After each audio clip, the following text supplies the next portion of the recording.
Don't talk to me, I'm tired. With his eyes shifted coldly, John pushed my shoulder to chase me out of his sight and walked away to change his clothes. Wait, I tried to call out, but no voice came.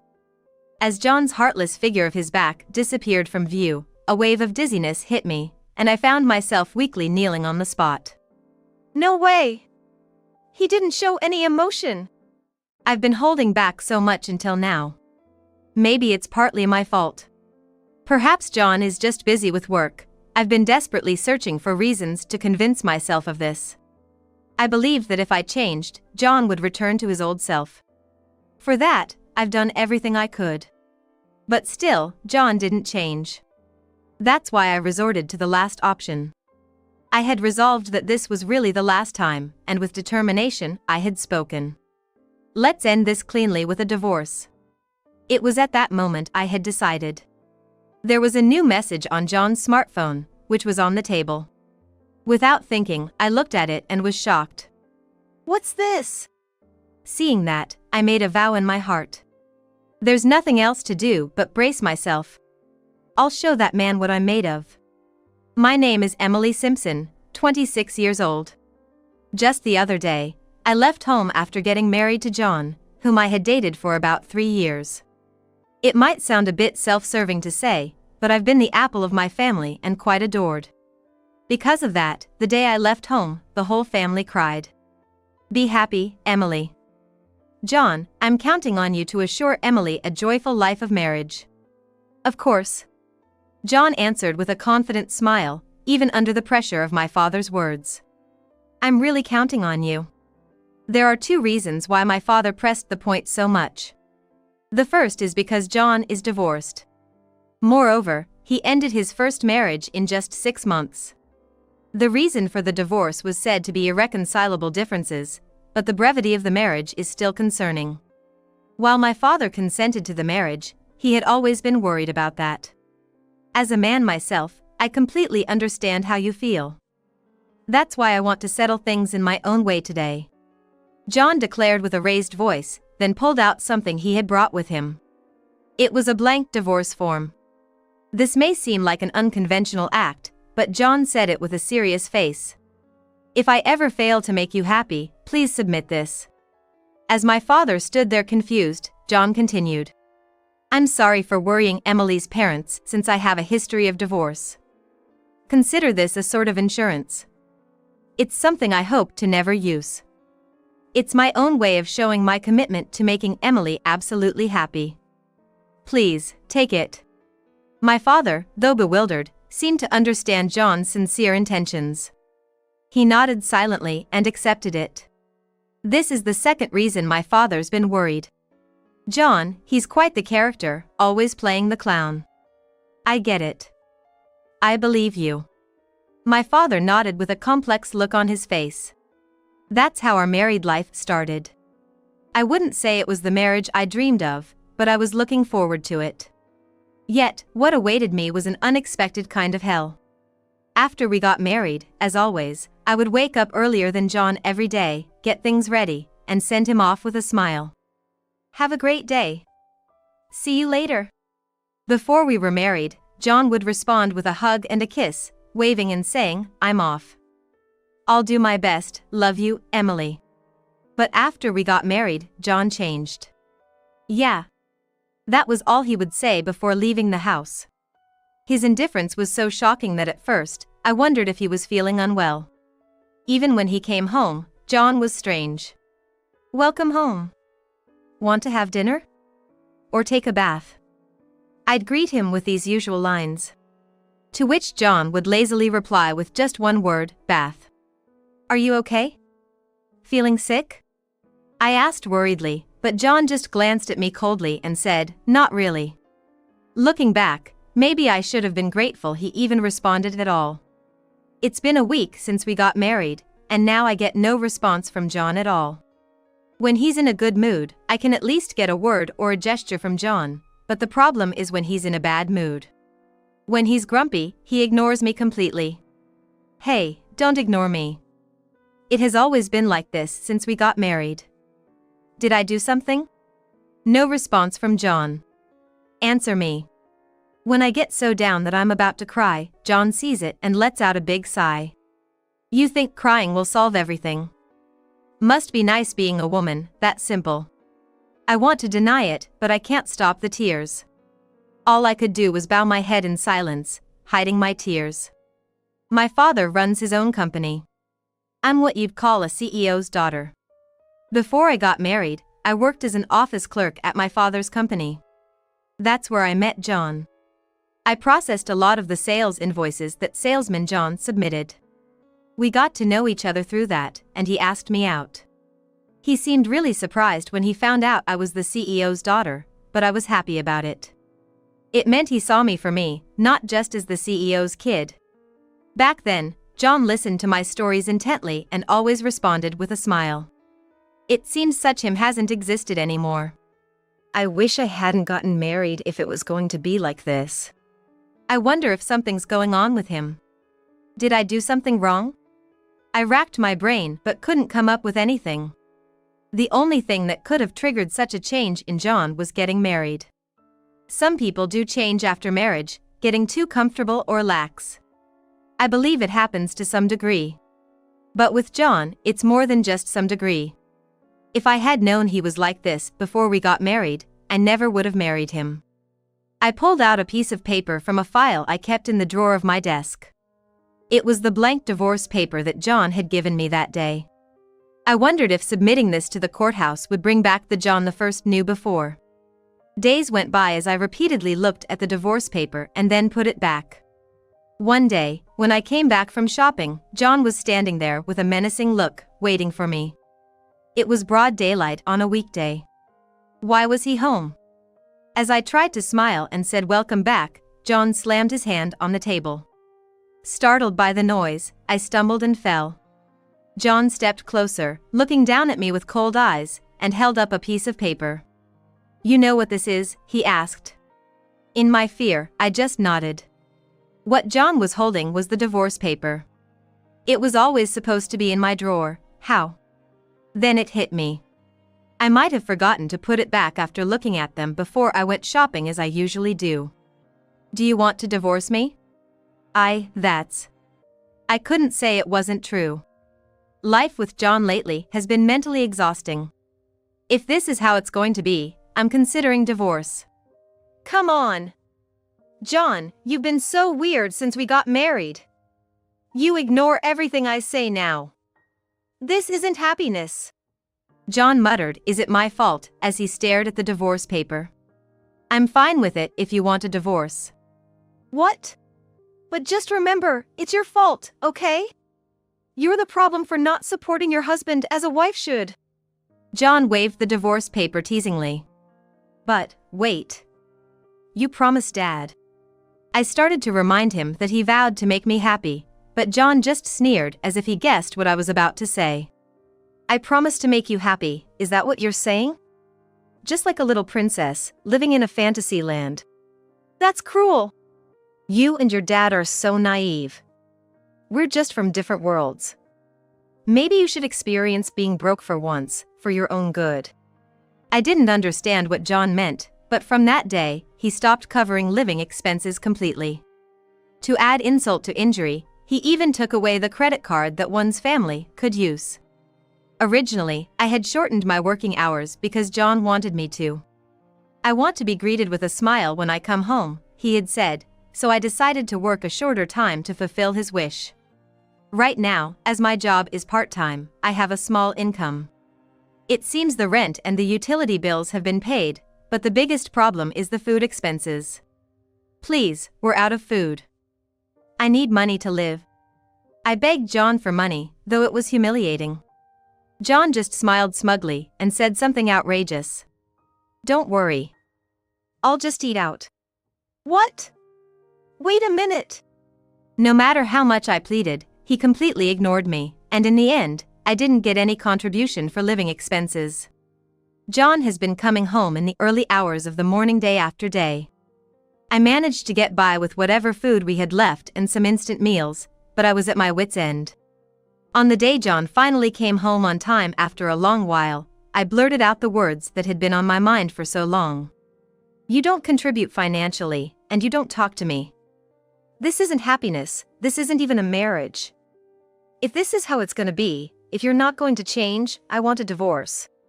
If this made John change even a little, there might still be hope. If he doesn't change at all, then it's time for me to give up. It was my last resort. I waited anxiously for John's response. John hung his head and, scratching it furiously, said in a low voice, "Don't talk to me, I'm tired." With his eyes shifted coldly, John pushed my shoulder to chase me out of his sight and walked away to change his clothes. Wait, I tried to call out, but no voice came. As John's heartless figure of his back disappeared from view, a wave of dizziness hit me, and I found myself weakly kneeling on the spot. No way! He didn't show any emotion. I've been holding back so much until now. Since we got married, I wondered if it was partly my fault that John had changed his attitude so drastically, like he was a different person. Maybe it's because he's busy with work, I thought. I was looking for reasons to convince myself. I believed that if I changed, John would return to his old self. For that, I've done everything I could. But still, John didn't change. That's why I resorted to the last option. I had resolved that this was really the last time, and with determination, I had spoken. But there was not a hint of perturbation on John's face. Normally, wouldn't a man show some panic when his wife brings up divorce? Instead, John looked incredibly bothered. Seeing that face, I knew. John no longer loved me. Let's end this cleanly, divorce. There's nothing good about continuing this marriage. I'm hungry, I might as well pack my bags right now. I slowly stood up and headed for the drawer where the divorce paper was kept. Then I noticed John's smartphone screen flickering on the table. It looked like he had received a message. I didn't mean to look, but what I saw was shocking. What's this? The screen was filled with an overwhelming number of heart symbols. I instinctively picked up the phone to check the message. Thanks for last night. Let's stay over and snuggle again soon. The sender was someone named Rachel. I racked my brain, but I had no idea who Rachel could be. I checked towards the bathroom. John still showed no signs of coming out. Looking back at the smartphone, which was carelessly left unlocked. No way. I sighed at first glance. The more I looked, the more evidence of infidelity I found. Just from the messages, I could tell how close he was with Rachel, and there were even photos of them cozily snuggling up together. To leave such clear evidence without even setting a lock, how careless could he be? Or maybe he thought it was fine if I found out. He fools around me, doesn't he? I found myself eerily calm. I recorded John's phone screen with my own, noting down anything that might serve as evidence. Once I finished and put his phone back on the table, John came out of the bath. Without a word and no follow-up to earlier, he retreated to his room. It was plain and simple, John had been unfaithful. That's why he'd been so indifferent. In my sorrow, I came to terms with it. The next day, I started the process of divorcing John. No more hesitation, no more confusion. All that was left was the anger at the reality of being betrayed. First, I needed to find out who Rachel was. Since it's best to rely on professional help for certainty, I decided to hire a private investigator. At the same time, I started doing my own research. If John was cheating, his recent overtime and working weekends were suspicious. With my father's help, I could quickly verify the facts. It pained me to worry him, but it had to be done. I had to brace myself. And then, I would show him in revenge. The hardest part of preparing for the divorce was having to see John's face even during such times. I used to find that face so dear, but now, I just wanted to slap it. Perhaps my feelings showed that. John spoke to me first unusually, saying, "Hey, you're looking uglier than usual, you feeling sick or something?" Couldn't he have said something nicer? I smiled and replied, "I'm fine. Once I'm ready, I won't need to be here anymore." Over the weekend, as John went off to his usual work, I decided it was time to act. I told everything to my father. He was furious and immediately arranged a new place for me to move into. I had planned to go back to my parents' house at first, but my sister had just returned home to let her baby see them. Considering all the possibilities, it wasn't feasible for me to stay there. Instead, my father arranged for me to stay in a mansion worth $2 million that a relative was about to put up for sale. They weren't in a rush to sell, so they let me stay there. My father even gave me enough money for my immediate needs, so my life was back to normal. In fact, it was more comfortable than before. "Hey, where the hell are you?" It was 3 days after I left the house when John called me in shock. When I responded with a nonchalant guess where, John's voice was high-pitched and frantic. "And the divorce paper is missing. You didn't, did you?" I was surprised too. He had actually noticed the divorce paper was gone. Had he panicked and searched for it after realizing I was gone? Anyway, this was the first time I saw John so flustered. Even over the phone, I could vividly imagine him panicking, and I couldn't help but laugh a little. "What do you mean what?" "I just went and filed it at the office."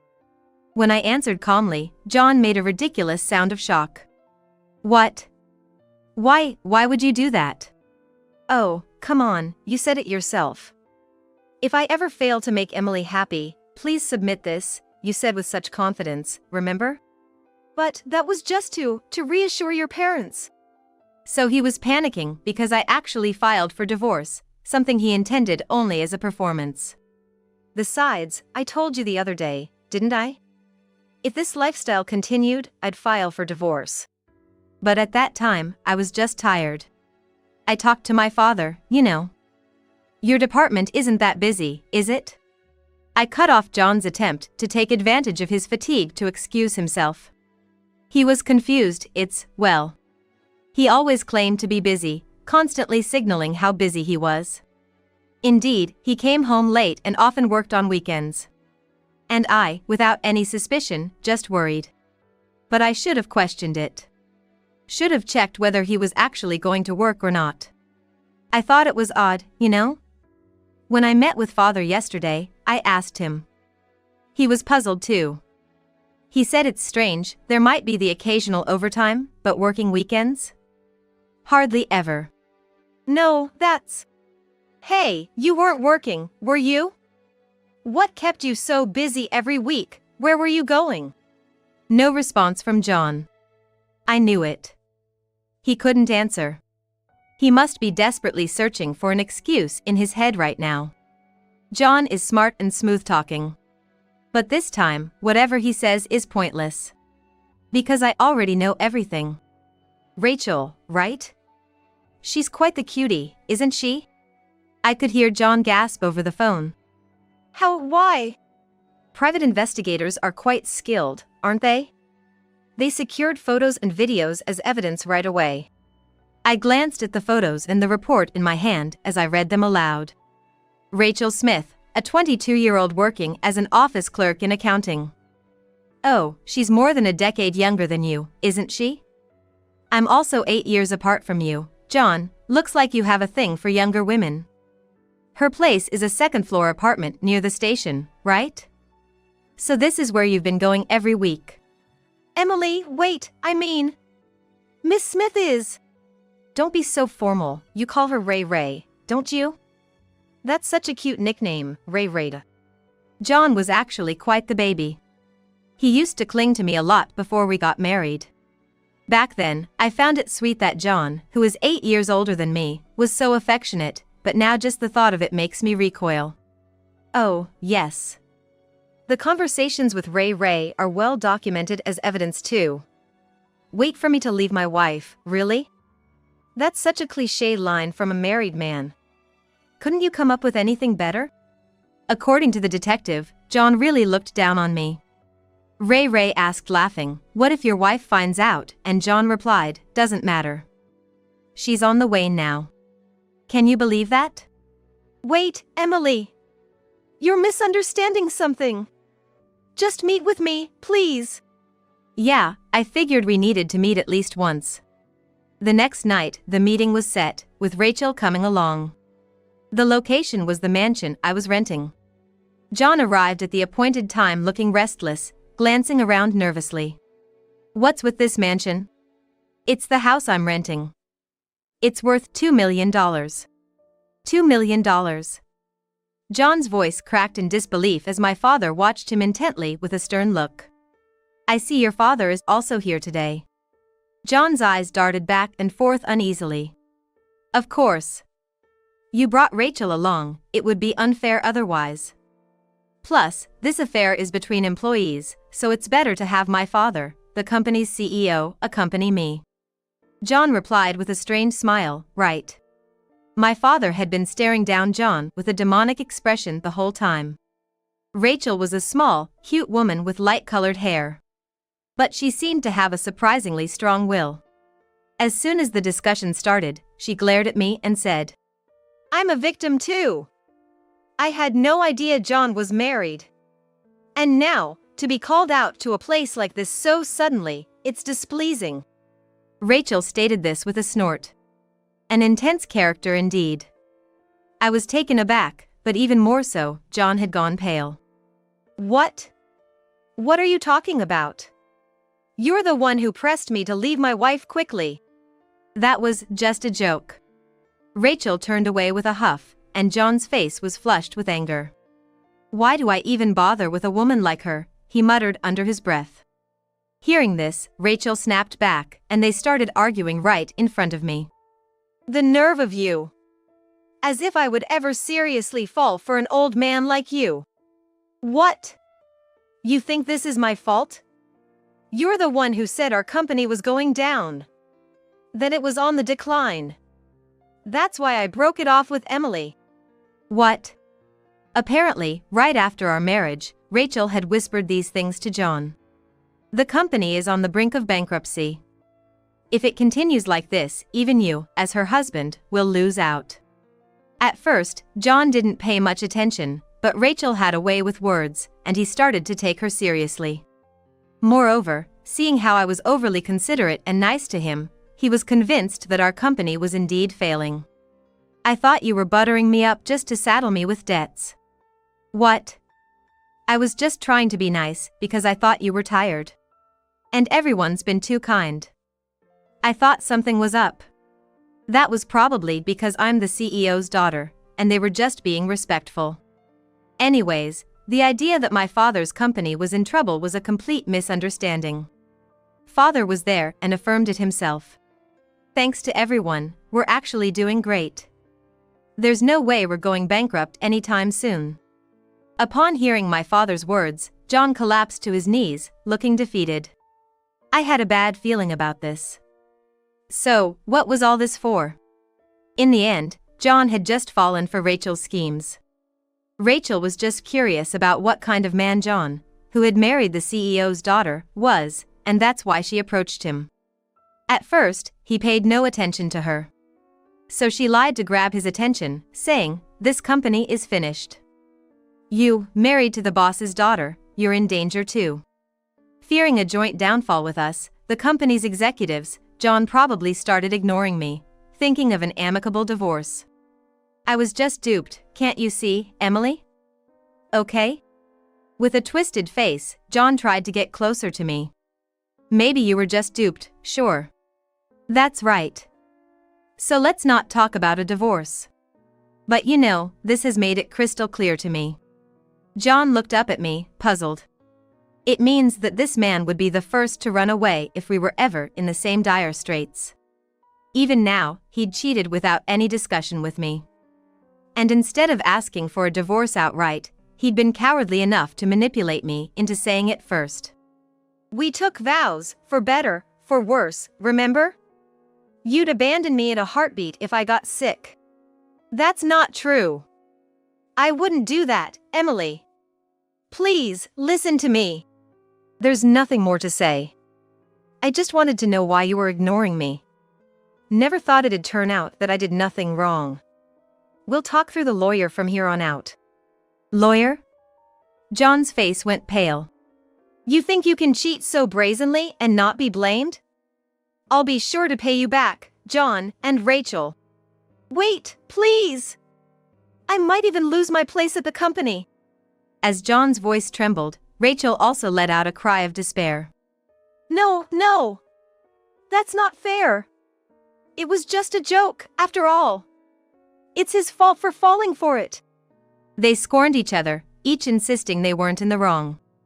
Such an ugly sight, it made one sick to watch. Was I really putting up with all this pain for a whole month for these people? It's pitiful, even to myself. I smiled at the arguing pair and said, I get it now. You two are perfect for each other. You're so alike. I'm glad I stepped back. Well, since we won't be seeing each other anymore, goodbye. Wait. Emily! Emily! My father gently put his arm around me, shielding me. We then left the scene. From behind, John kept calling my name, but I completely ignored him without looking back. Later on, I divorced John and got a supposal support from John. It seems John had a decent amount of savings, so he paid me quite an amount. Rachel's parents were mad when they knew what had happened and severely chewed her out. As for the company, while my father was raging about firing them, I was wondering what to do, but it turns out the two of them couldn't stand the stares and offered their resignation. I was relieved, but my father was the happiest of all.